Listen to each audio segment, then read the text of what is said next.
Two students raped their teacher to death but pleaded not guilty in court.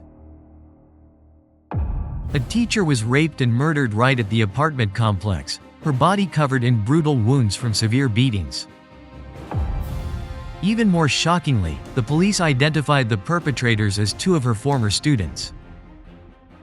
However, when arrested, both boys vehemently denied the charges, claiming that the police had coerced them into confessing. So, were these two teenagers truly responsible for the teacher's death, or was this just a setup orchestrated by the police? Join us today as we explore the details of this case in our video. This is a true crime case adapted in a 2D style. The story begins 10 years ago, at an apartment complex near a caustic soda factory, when English teacher Lu Yun decided to go for a walk after dinner.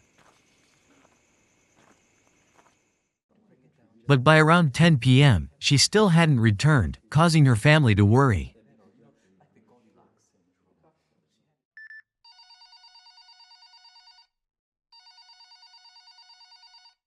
When they tried calling her, there was no response, and no one picked up the phone, which only heightened the family's anxiety.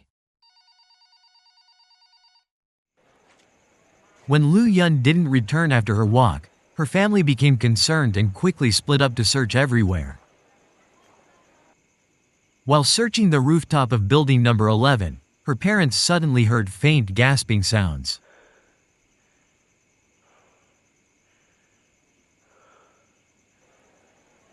Sensing something was wrong, they hurriedly grabbed a flashlight to see what was happening. But as soon as they turned on the light, the family was stunned and horrified to find Lu Yun lying naked on the ground, foaming at the mouth and struggling to breathe. Without delay, they immediately rushed her to Lingshui River City People's Hospital for emergency care. However, despite the doctor's best efforts, Lu Yun did not survive, leaving her family and loved ones in immense grief. 2 days after the murder, in the same apartment complex, 17-year-old Ta Vi was sitting at home doing homework when the police suddenly arrived. They informed him that he was connected to the death of his teacher, Lu Yun, and needed to be taken to the police station for investigation. At the same time, another teenager from the apartment complex, 17-year-old Lu Hu, was also taken by the police. This caused even more shock in the community, as both boys lived in the area and had no prior criminal records or bad reputations. Even more notably, the victim, Lu Yun, who had been brutally murdered, was actually the English teacher of both Ta Vi and Lu Hu. She had taught them when they were students at the elementary school for children of the caustic soda factory workers. Faced with this sudden event, the parents of Ta Vi and Lu Hu fell into a state of extreme confusion and anxiety. They couldn't believe that children who had been raised well, obedient, and had no bad reputation could be accused by the police in connection with such a horrifying case. The sudden appearance of the police, with their children being taken away without a clear reason, created a huge shock for both families. In their hearts, there was only one hope: that the truth would soon be revealed so their children could return, safe and innocent as before. However, that night, neither Ta Vi nor Lu Hu returned home. The absence of the two boys only heightened the family's worry with each passing minute.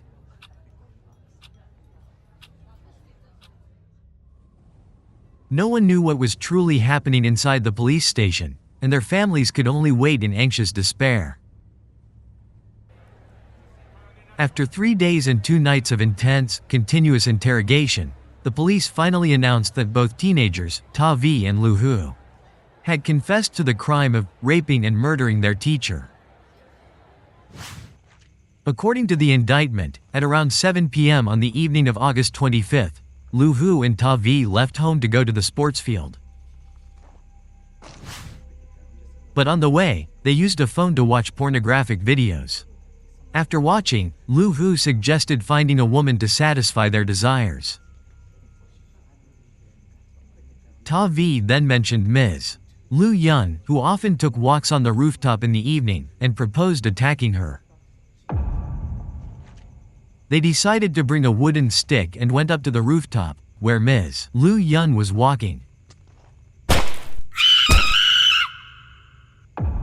There, they used the stick and their fists to attack the teacher, and then committed rape. According to the police report, after committing the crime, both quickly left the scene and returned home.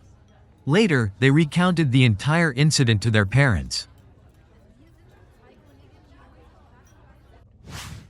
Ta Vi's father, Mr. Ta Guo Dong, and Lu Hu's mother, Mrs. Hua Xiao Hong, both advised their children to completely deny any criminal acts and to lie that they were at home during the time the crime took place. According to the forensic report from the city police department, the cause of death of the victim was determined to be due to assault by another person using a hard object and fists, causing severe trauma to the head and face. These injuries led to widespread hematoma under the scalp and subarachnoid hemorrhage. Additionally, the victim suffered strong force applied to the neck and had her mouth covered, obstructing her breathing and leading to asphyxiation. All of these injuries caused the victim's respiratory and circulatory systems to collapse, resulting in death. On August 19, the court officially sentenced the two teenagers, Ta Vi and Lu Hu, to life imprisonment for the crime of rape. This verdict sparked much controversy and was not accepted by either defendant or their families. Immediately after the trial, both Ta Vi and Lu Hu decided to appeal, hoping for a fairer judgment. However, in December of the same year, the Hunan Provincial High People's Court reviewed the case and decided to uphold the life sentences for both. Not only did the two defendants face severe sentences, but even their parents couldn't escape the reach of the law. Ta Vi's father, Ta Guo Dong, and Lu Hu's mother, Hua Xiao Hong, were both convicted of concealing a crime. Ta Guo Dong was sentenced to a 3-year suspended sentence, meaning he would be under supervision for 3 years. Meanwhile, Hua Xiao Hong received a harsher sentence of 4 years in prison to be served immediately. This verdict pushed both families into a state of hardship and despair, as not only did their children face a life behind bars, but the parents themselves also bore consequences from the incident. Despite the harsh sentences, the families of Ta Vi and Lu Hu continued to fight, hoping to clear their children's names. They believed that justice would ultimately prevail and the truth would be revealed. After the verdict was issued, both Ta Guo Dong and Hua Xiao Hong refused to accept the court's decision.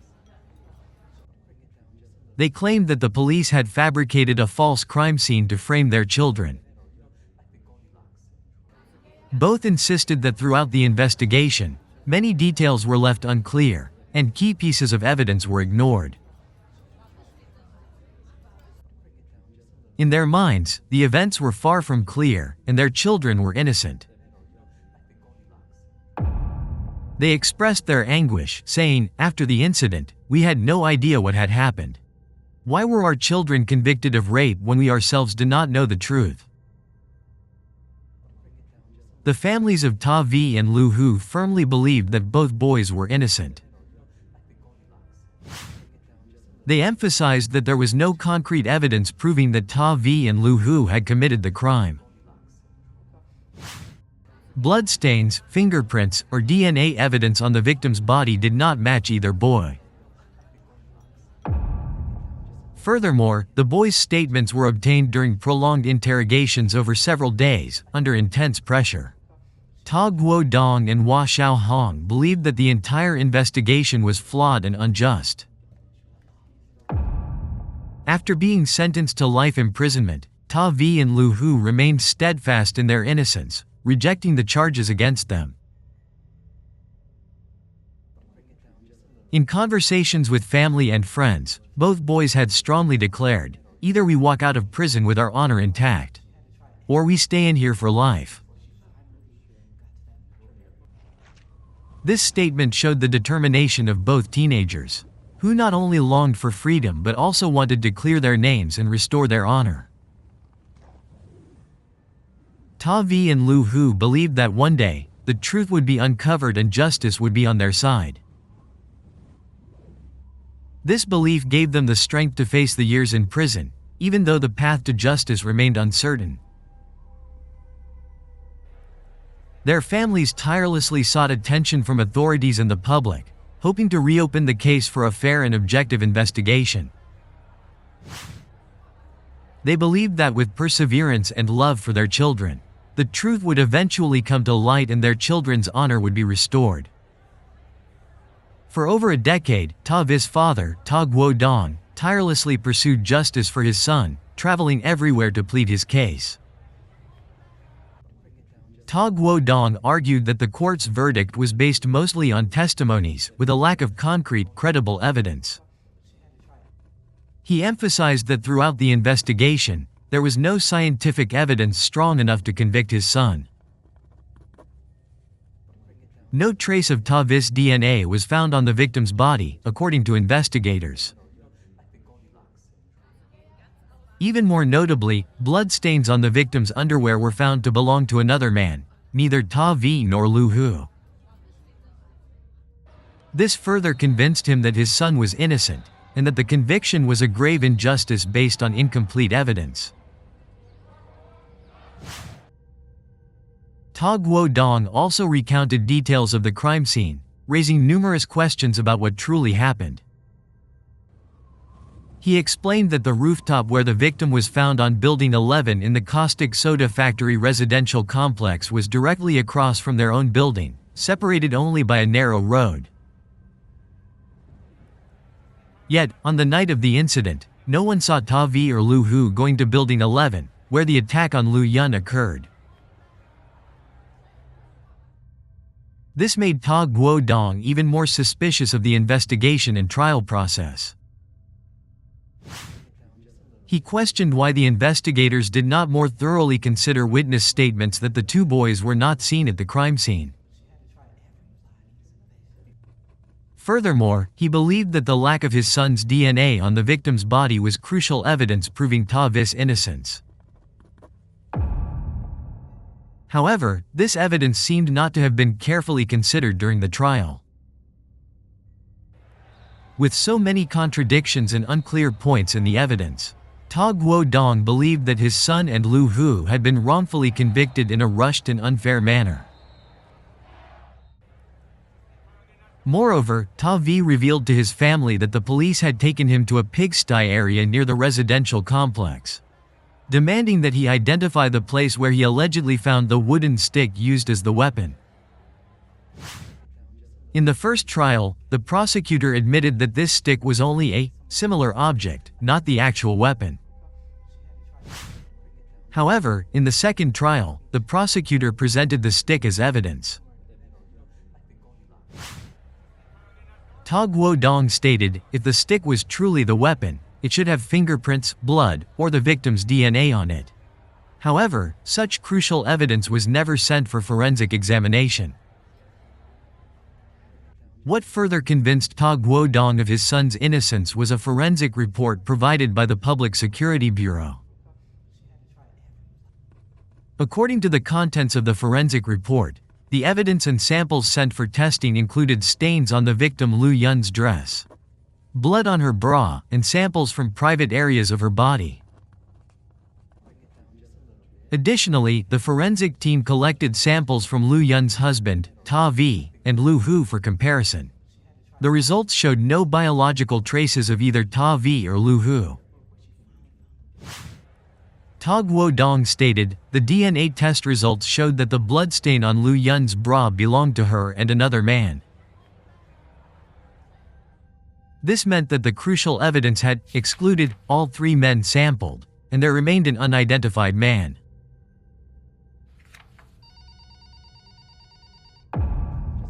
Just a few months later, Ta Guodong unexpectedly received news from the police. This news rekindled a glimmer of hope in him after years of tirelessly seeking justice for his son.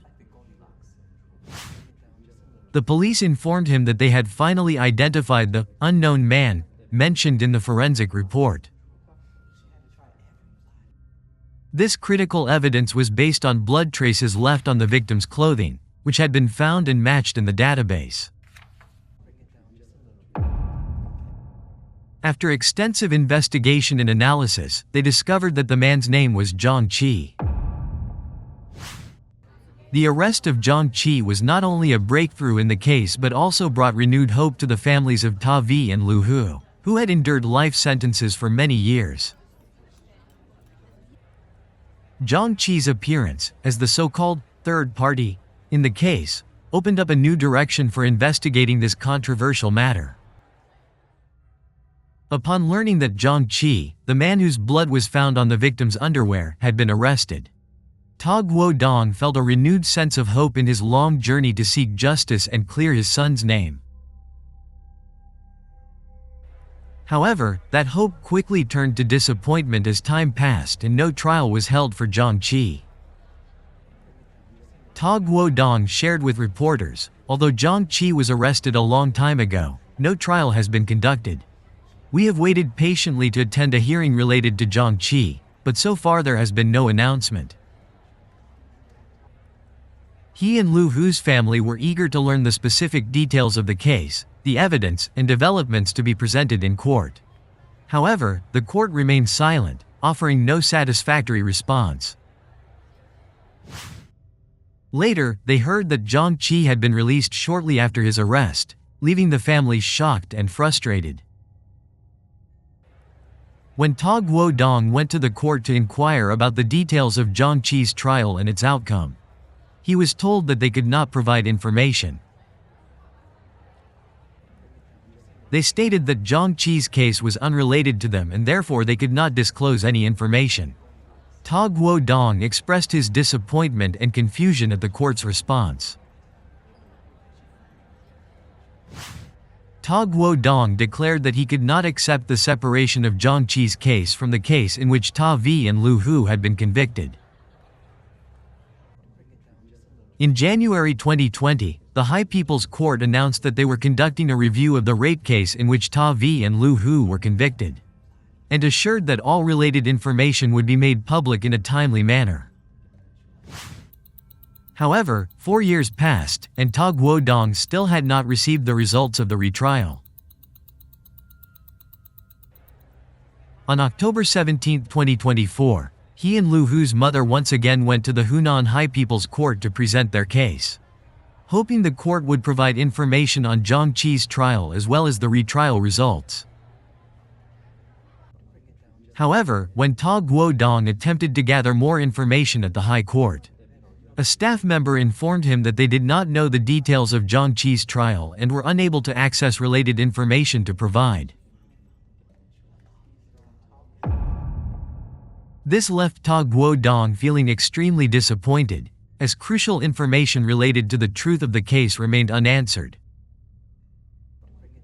According to the staff member, the case of Ta Vi and Lu Hu had now been transferred to the High Court's Review Committee for further discussion and examination. However, as of now, no specific results had been released. The staff member assured that once an official outcome was reached, the court would immediately notify both families. Although they were promised to be informed of the results, the ambiguity and lack of transparency in the trial process made Ta Vi and Lu Hu's families feel anxious and insecure. The prolonged wait in vain only added to their pain, as justice still seemed distant and the future of their children remained bleak. Yet, both families continued to hold on to hope that, with thorough discussion and careful review by the High Court. The truth would ultimately be revealed, and the injustices their children had suffered would soon be rectified. Meanwhile, Ta Guodong shared that, although many years had passed since the boys were imprisoned, both Ta Vi and Lu Hu still insisted on their innocence and denied committing the acts for which they were convicted. Throughout their time in prison, both young men refused to write letters of apology, a requirement that could have led to sentence reductions. As a result, they continued to serve life sentences without any chance of clemency. Ta Guodong reflected, if they had agreed to write apology letters, they might have had their sentences reduced and could have been released by now. However, maintaining their innocence and refusing to admit to something they didn't do seemed more important to them. For over a decade, Ta Guodong never gave up. Every month, he would visit his son, staying connected to offer encouragement and follow his life in prison. He recalled the time when his son was still at home. Ta Vi was a very energetic, joyful child who always loved to work and help out. Back then, he was very active, always looking for ways to help others, never afraid of hard work, he shared emotionally. But now, every time he saw his son, Ta Guodong couldn't help but feel heartbroken at the changes in his son's personality. From a lively, cheerful boy, Ta Vi had become quieter, more withdrawn, with his personality becoming more reserved and subdued. Every time I see him, I feel that he has changed. He talks less, he's no longer as open as before. But I understand. A long time in prison changes a person, Ta Guodong shared with sadness. Despite this, what brought Ta Guodong some comfort was his son's steadfastness. Even while living in prison, Ta Vi continued to believe in justice and the law. He held on to the hope that one day, the truth would come to light and his wrongful conviction would be overturned. This hope not only helped Ta Vi endure the difficult years in prison but also gave strength to Ta Guodong and his family. They continued their journey to seek justice, longing for the day when the truth would be revealed and Ta Vi would be exonerated, returning to the free life he deserved. Next, please follow the case. Shocking sentence for the killer of 2 people who disemboweled them. A man brutally attacked 2 women, committing savage acts by disemboweling the victims, causing horrifying injuries.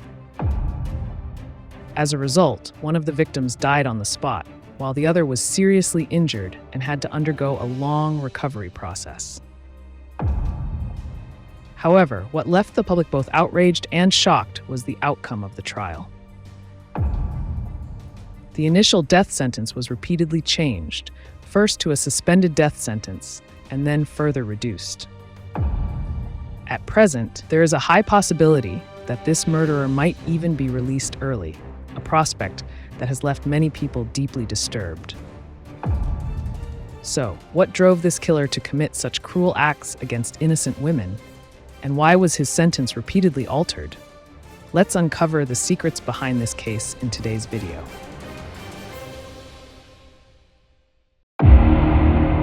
This is a true crime case adapted in a 2D style. Zhao Jianguo was born into an ordinary family. His parents often had to work far from home to make a living, so they rarely had time to care for their son. Fortunately, as a child, Zhao Jianguo was energetic, cheerful, loved sports, and always maintained an optimistic spirit, which somewhat reassured his parents. However, as he grew up and began experiencing the feelings of love, Zhao Jianguo gradually became insecure about expressing his affection. He didn't know how to impress girls and was always seen as an earnest but awkward young man in matters of love. Then, a girl appeared and completely changed his life. That girl was Xiao Hong, a classmate of Zhao Jianguo. Zhao Zhenguo slowly developed feelings for Xiao Hong, and before long, he gathered the courage to confess his love to her. In reality, Xiao Hong had already noticed Zhao Zhenguo's feelings for her and was hoping he would take the initiative. So when she heard his confession, Xiao Hong was deeply moved and quickly agreed to become his girlfriend. Initially, their relationship was incredibly sweet, and they were inseparable. Zhao Zhenguo loved Xiao Hong with all his heart, passionately and sincerely, willing to give her everything. However, Zhao Zhenguo's overwhelming love gradually made Xiao Hong feel suffocated and uncomfortable. Additionally, Zhao Zhenguo's difficult family circumstances made her even more hesitant, and after careful consideration, Xiao Hong decided to break up. Despite Zhao Zhenguo's many attempts to repair the relationship, all of his efforts were rejected by Xiao Hong. In the end, Zhao Zhenguo's first love ended in regret and deep disappointment. After that, Zhao Zhenguo had a few more relationships, but they all ended in failure, primarily due to his difficult family situation or his lack of a stable job. Continuous failures in both love and work changed him entirely. From a lively, passionate young man, Zhao Zhenguo gradually became a gloomy, unemployed, and disheartened youth, with no motivation in life. Zhao Zhenguo began falling into habits of smoking and drinking, sinking deeper into a reckless, directionless lifestyle. He eventually became a jobless drifter and was frequently arrested by the police for causing public disturbances. Not only that, Zhao Zhenguo also developed a deep hatred toward women, believing that women were all materialistic and only cared about wealth.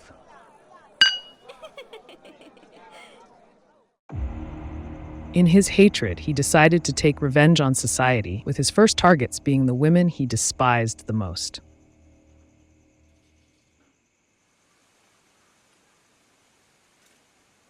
One evening, 19-year-old A. Lin was walking home in a joyful mood. The reason for her joy was that her younger brother had just been accepted into a prestigious university, and the future of her family seemed bright. Lin had once dreamed of attending university herself, but she was willing to give up that dream to work and support her brother's education. As she walked with a light heart, Lin suddenly felt something unusual.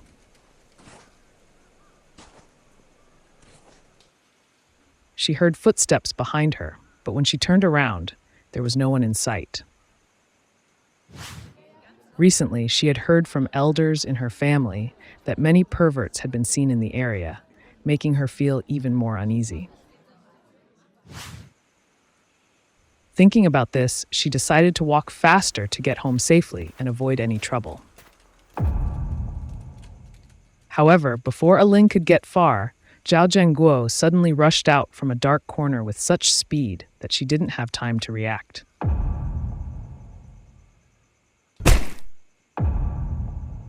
He brutally attacked her, using a stick to strike her head forcefully, causing Lin to feel dizzy and collapse to the ground. Everything around her became blurry before she completely lost consciousness. With Lin unable to resist, Zhao Zhenguo approached and, without hesitation, strangled her with his strong hands until she stopped breathing and died. However, Zhao Zhenguo's cruelty did not stop there. In a fit of madness and vengeance, he continued to commit barbaric acts that surpassed all human limits. He coldly bent down and, with his rough hands, slowly tore apart her lifeless body. Without hesitation, he grotesquely thrust his hand into the victim's genitals and pulled her intestines out.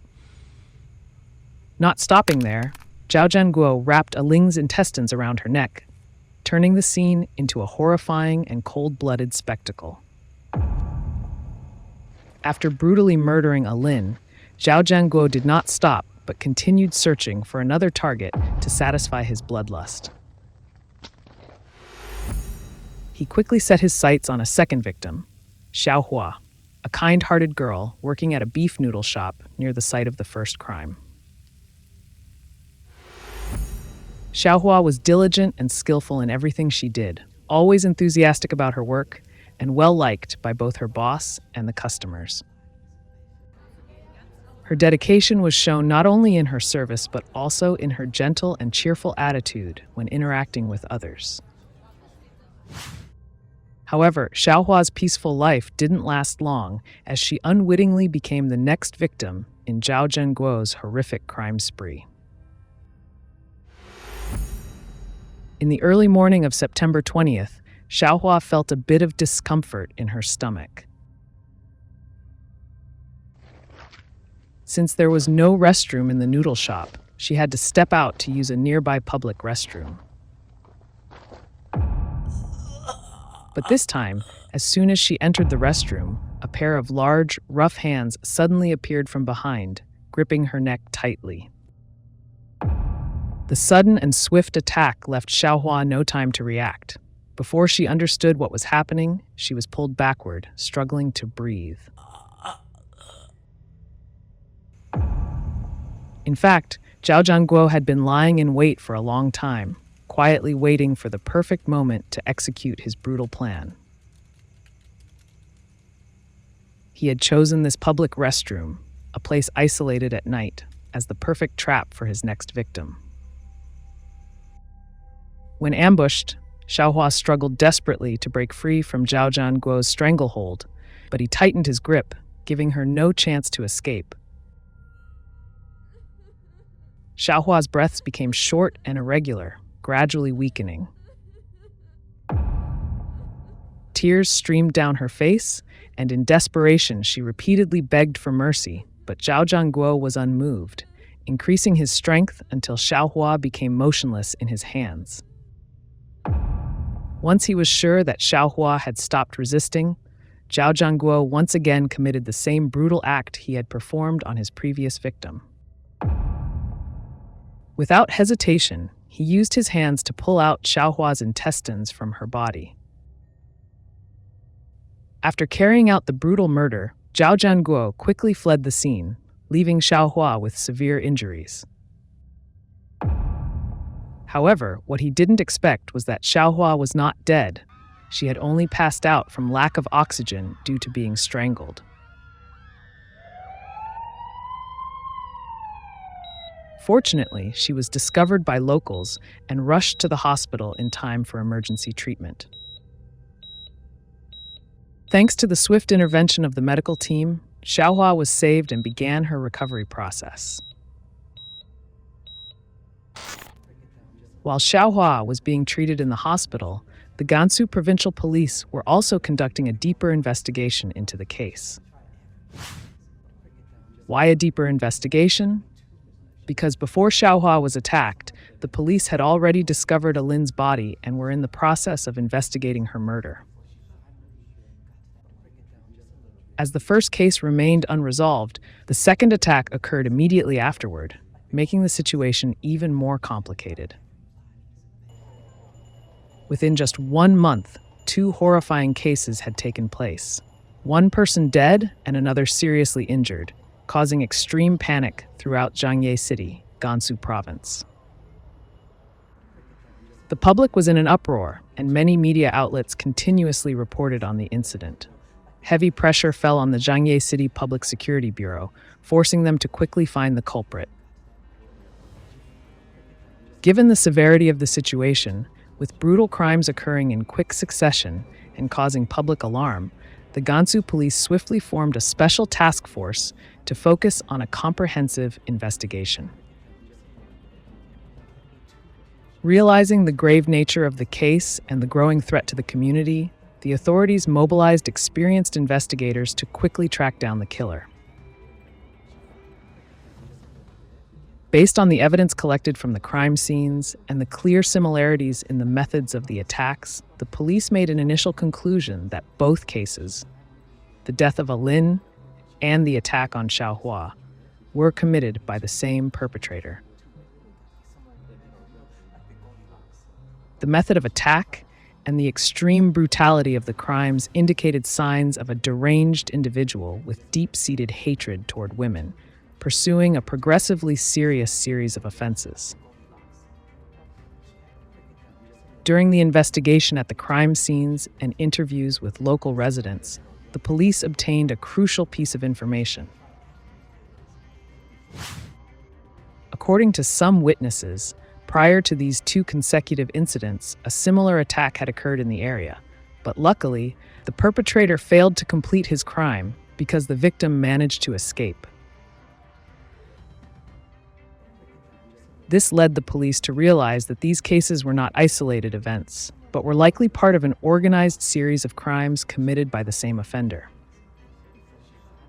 Recognizing the complexity of the situation and the high level of danger posed by the perpetrator, the Special Task Force decided to consolidate the cases into one large investigation.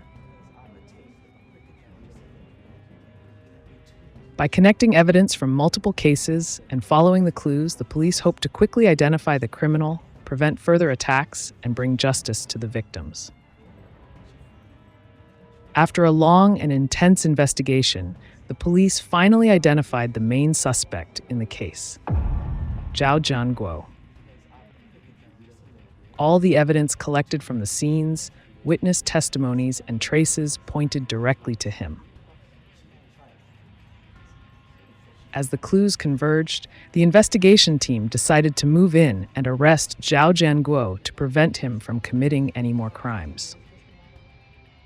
However, when the police arrived at his house, they were surprised to find Zhao Jianguo sitting calmly inside, showing no signs of worry or panic. He was completely composed, as if the brutal acts he had committed were no big deal. The police immediately arrested Zhao Jianguo and brought him to the station for questioning. Despite being arrested, Zhao Jianguo did not appear anxious or fearful. On the contrary, he maintained an eerily calm demeanor.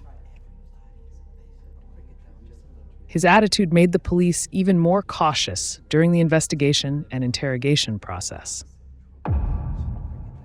But what stood out was that during the interrogation, Zhao Jianguo not only refused to admit his guilt, but also displayed arrogance. He calmly denied all accusations, insisting that he was not a murderer, and even taunted the police. In a provocative statement, he declared, "If you have the evidence, just shoot me now." His attitude outraged everyone. What fueled the public's anger even more was the fact that, after a period of trial, Zhao Jianguo was about to be released, a development no one expected. This infuriated many citizens who believed he deserved the death penalty for the horrific crimes he had committed. Zhao Jianguo's steady composure likely stemmed from the fact that he had been in and out of police custody numerous times before, leaving him unafraid of the law. Even when confronted with the police's questions, he remained indifferent, showing disdain as though he was so familiar with the process that he knew he would get away with it. However, among the investigation team was a veteran officer who had studied psychology. This seasoned officer understood that Zhao Jianguo was cunning, and using a harsh approach would not yield results. With psychopaths like him, only by targeting their weaknesses, areas where they are most vulnerable, could they be made to slip up. Zhao Jianguo's deepest fear was something he had once longed for: love. The veteran officer did not hold back, relentlessly probing the emotional wounds of Zhao Jianguo's past. As the painful truths were laid bare, Zhao Jianguo slowly lost his confidence and pride. His psychological defenses finally collapsed, forcing him to confess to his crimes. During the interrogation, Zhao Jianguo revealed that the main motive behind his brutal killings was revenge on society. He believed that life had been deeply unfair to him, from failed relationships to his inability to fit in and succeed in society, leading him to harbor hatred toward everyone, especially women. Regarding the two girls who became his victims, Zhao Jianguo claimed that he did not know them personally. He had no personal connection to Alin or Xiaohua, but what drove him to kill them was their striking beauty. According to Zhao Jianguo, he felt anger and jealousy when he saw beautiful girls like Alin and Xiaohua because he knew he could never possess them. That helplessness and resentment transformed into a violent desire. If he couldn't have them, he would destroy them in the most horrific way possible. However, what puzzled the police and left them without a clear explanation was why Jianguo had carried out the bizarre and cruel act of disemboweling his victims. This act went beyond the scope of ordinary murder, reflecting a level of depravity and malice. Despite repeated attempts by the police to get a clear motive for this particular act, Zhao Jianguo never gave a straightforward answer.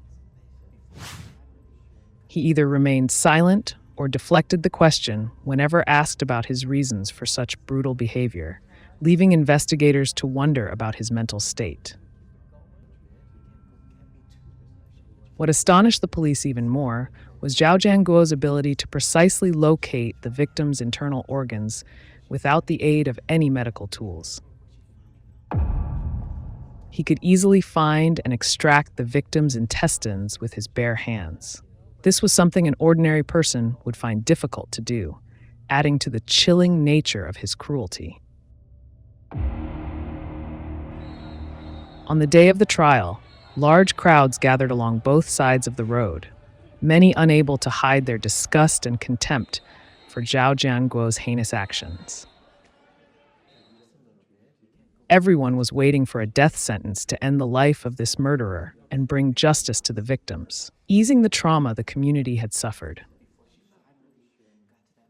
In January 2005, during the official trial, Zhao Jianguo was sentenced to death.